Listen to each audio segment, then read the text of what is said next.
Good morning. You can come up a little bit.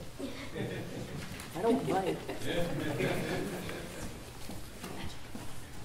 Children and dolls and stuffed animals, come forward.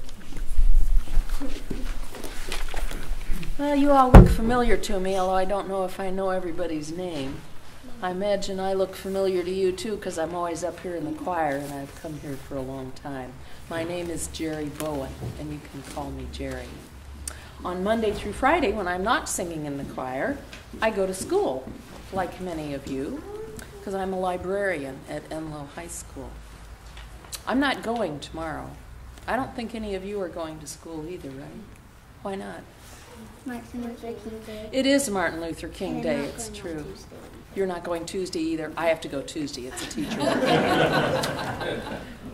Martin Luther King Day. So we get the day off because of Martin Luther King Jr. Do you know anything about him? What you know? He gave the He gave the I Have a Dream speech. I Have a Dream speech, a very fine speech. What was his dream about? Do you remember? Black and white. For people of all races to live together in peace, yeah. Anybody else know anything about Martin Luther King Jr.? No? Well, I'm going to tell you something that none of you know, and I don't even think most of the people in the congregation know this, but I'm going to ask them. How many people here know that Martin Luther King Jr. came and spoke at our church once? I did. A few. A few know. Well, that's the story I'm going to tell you. It was a long time ago that this happened. It was on February 11th of 1958. Yes? And I think no one right here was born. I was just going to say that. There are an awful lot of people in here who weren't even born then.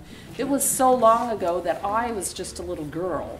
I wasn't here. I lived far away in another city, so I don't remember that day. In fact, I don't think there's anybody but one person here who was here on the day when Martin Luther King Jr. came to speak at our church. But I'm wrong because I see Peg waving at me. Cy King was here. Cy was here. Raise your hand, Cy. He was here. Was there anybody else that was here? Well, I didn't think so. I made some phone calls. So I talked to Cy King, and I asked him about it so that I would be able to tell you this story, which I wrote out this morning, and I hope I can do it without looking at the notes too very much. Here's the story. For about 25 years, our church had a special program every January and February for 6 Monday nights in a row. And on those Monday nights, they served supper to anybody who wanted to come. And then at 7 o'clock, everybody went to classes. And at 8 o'clock, they had a speaker give a speech. And they invited people that knew a lot about religion or about how society works or the economy. They called this program the Institute of Religion. And they actually had some pretty famous people. One time they had Eleanor Roosevelt come, whose husband Franklin was president. And another time they had Hubert Humphrey come, who later became vice president. Well, in 1958, they had Martin Luther King Jr. come, but he wasn't famous then. He was just a young minister. He was only 29. And 2 years before that, in Montgomery, Alabama, he had helped to organize a bus boycott. Does anybody know what a boycott is? Oh, I know. Okay, tell us.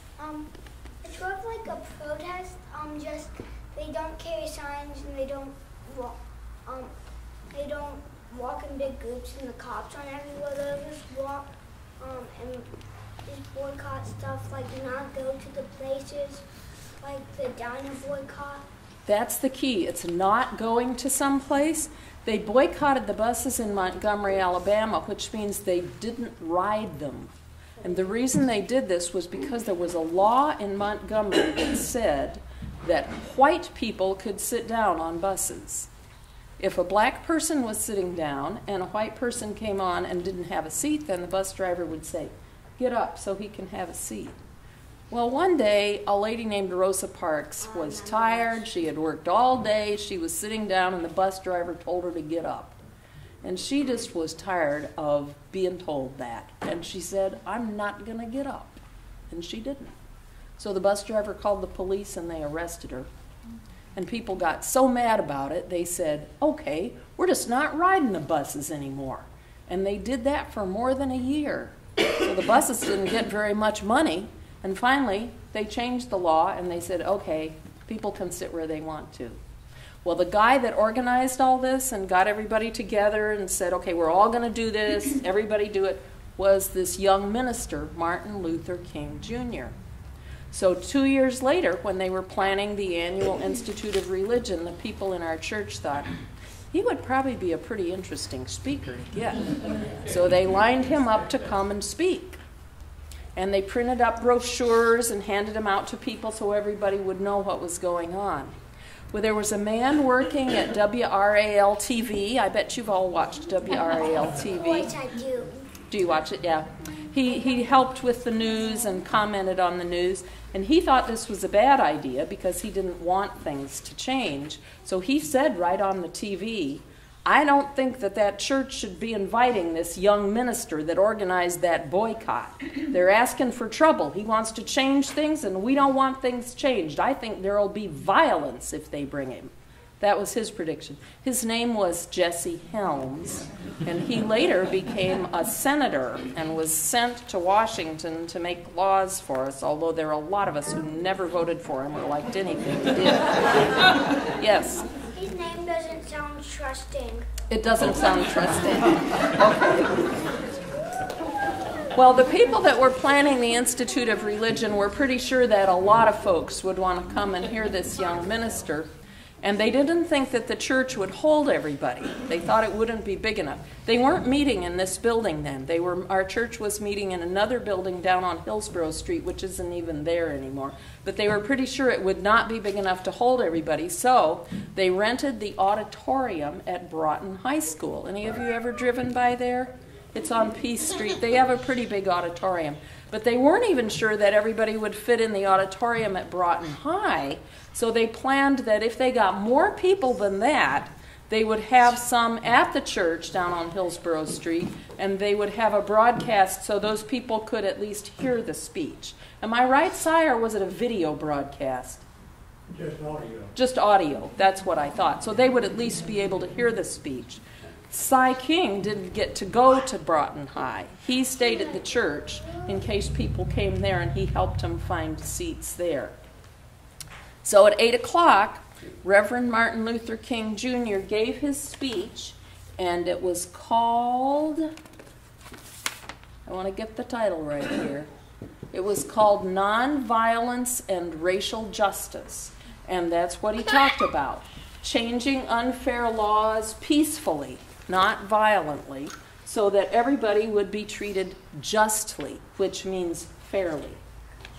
After he gave his speech at Broughton High, he went over to our church and shook people's hands who had been listening there and talked to them for a little while. The guy on TV was wrong.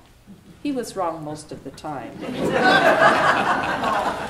But in this case, he was particularly wrong. There was no violence. People were glad to hear someone talk about how to change unfair laws peacefully.